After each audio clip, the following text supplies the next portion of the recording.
قل لو كان البحر مدادا لكلمات ربي لنفد البحر قبل أن تنفد كلمات ربي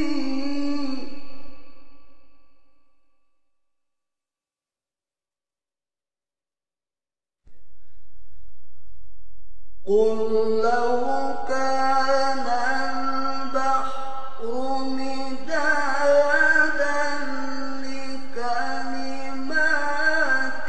ربي لنفد البحر قبل أن تنفد كلمات ربي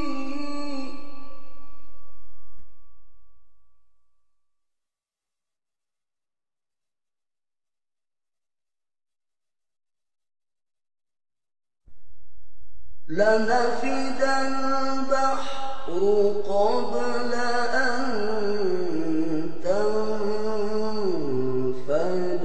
كلمات ربي ولو جئنا بمثله مددا.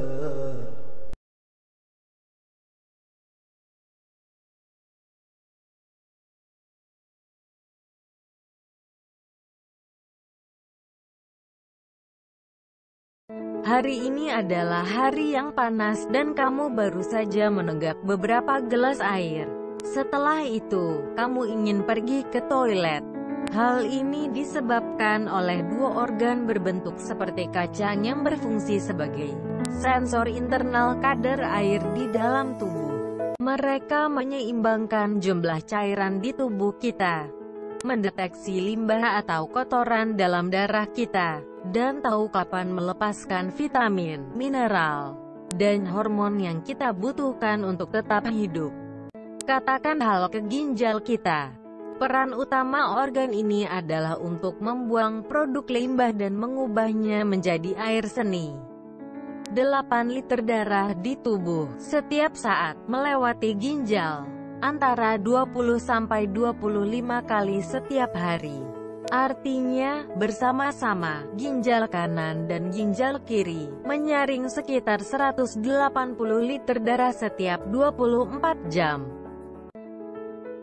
Susunan material dalam darah kita terus berubah saat kita mencerna makanan dan minuman, yang menjelaskan mengapa ginjal harus melakukan tugas terus-menerus. Darah memasuki tiap ginjal melalui pembuluh arteri yang bercabang dan terus bercabang, sampai mereka membentuk pembuluh kecil yang melilit dengan modul internal khusus yang disebut nefron.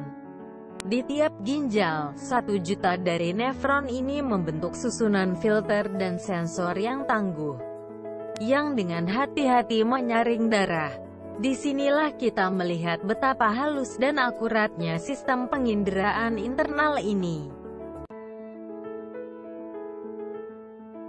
Untuk menyaring darah, masing-masing nefron menggunakan 2 peralatan yang tangguh.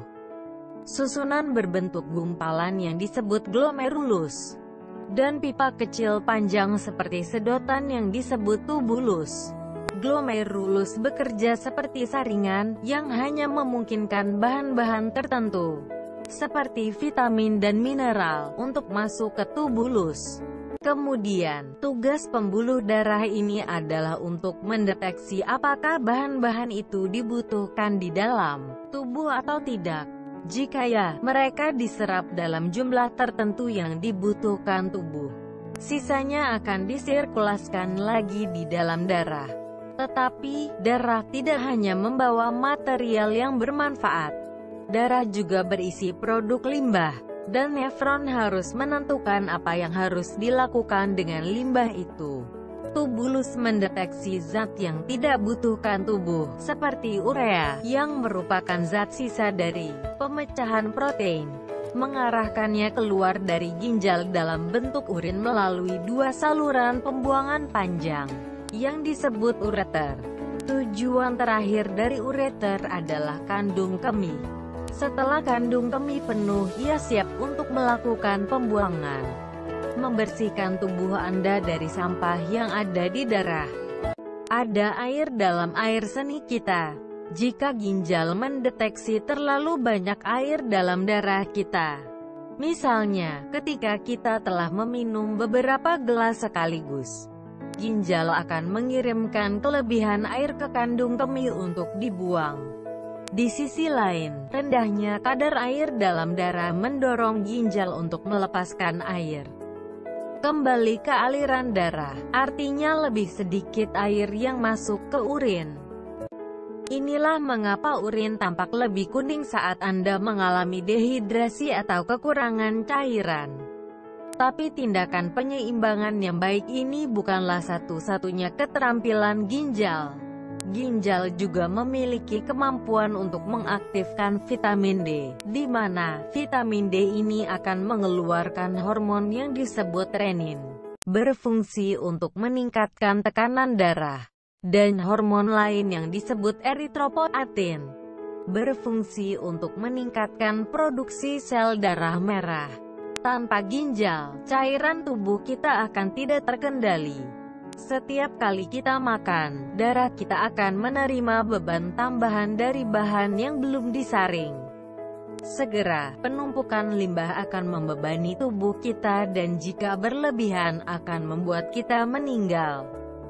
Jadi ginjal tidak hanya membuat semuanya berjalan lancar, tetapi juga membuat kita tetap hidup.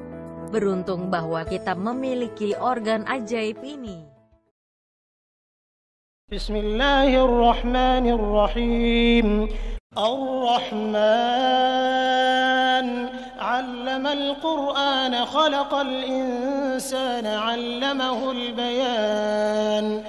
الشمس والقمر بحسبان والنجم والشجر يسجدان والسماء رفعها ووضع الميزان ألا تطغوا في الميزان وأقيموا الوزن بالقسط ولا تخسروا الميزان والأرض وضعها للأنام فيها فاكهة والنخل ذات الأكمام والحب ذو العصف والريحان فبأي آلاء ربكما تكذبان خلق الإنسان من صلصال كالفخار وخلق الجان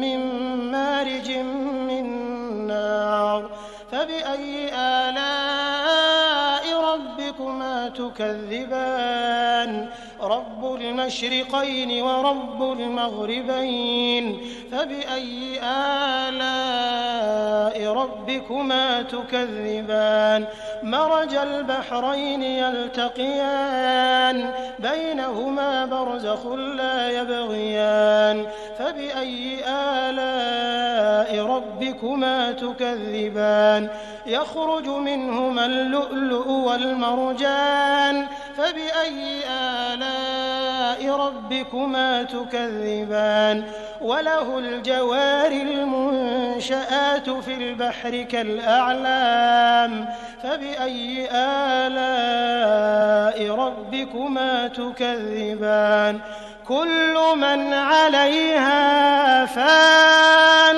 ويبقى وجه ربك ذو الجلال والإكرام فبأي آلاء ربكما تكذبان يسأله من في السماوات والأرض كل يوم هو في شأن فبأي آلاء ربكما تكذبان سنفرغ لكم أيها الثقلان فبأي آلاء ربكما تكذبان يا معشر الجن والإنس إن استطعتم أن تنفذوا من أقطار السماوات والأرض فانفذوا لا تنفذون إلا بسلطان فبأي آلاء ربكما تكذبان يرسل عليكما شواظ من نار ونحاس فلا تنتصران فبأي آلاء ربكما تكذبان فإذا انشقت السماء فكانت وردة كالدهان فبأي آلاء ربكما تكذبان فيومئذ لا يسأل عن ذنبه إنس ولا جان فبأي آلاء ربكما تكذبان يعرف المجرمون بسيماهم فيؤخذ بالنواصي والأقدام فبأي آلاء ربكما تكذبان هذه جهنم التي يكذب بها المجرمون يطوفون بينها وبين حميم آن فبأي آلاء ربكما تكذبان ولمن خاف مقام ربه جنتان فبأي آلاء ربكما تكذبان ذواتا أفنان فبأي آلاء ربكما تكذبان فيهما عينان تجريان فبأي آلاء ربكما تكذبان فيهما من كل فاكهة زوجان فبأي آلاء ربكما تكذبان متكئين على فرش بطائنها من استبرق وجنى الجنتين دان فبأي آلاء ربكما تكذبان فيهن قاصرات الطرف لم يطمثهن إنس قبلهم ولا جان فبأي آلاء ربكما تكذبان كأنهن الياقوت والمرجان فبأي آلاء ربكما تكذبان هل جزاء الإحسان إلا الإحسان فبأي آلاء ربكما تكذبان ومن دونهما جنتان فبأي آلاء ربكما تكذبان مدهامتان فبأي آلاء ربكما تكذبان فيهما عينان نضاختان فبأي آلاء ربكما تكذبان فيهما فاكهة ونخل ورمان فبأي آلاء ربكما تكذبان فيهن خيرات حسان فبأي آلاء ربكما تكذبان حور مقصورات في الخيام فبأي آلاء ربكما يطمثهن إنس قبلهم ولا جان فبأي آلاء ربكما تكذبان متكئين على رفرف خضر وعبقري حسان فبأي آلاء ربكما تكذبان تبارك اسم ربك ذي الجلال والإكرام. صدق الله.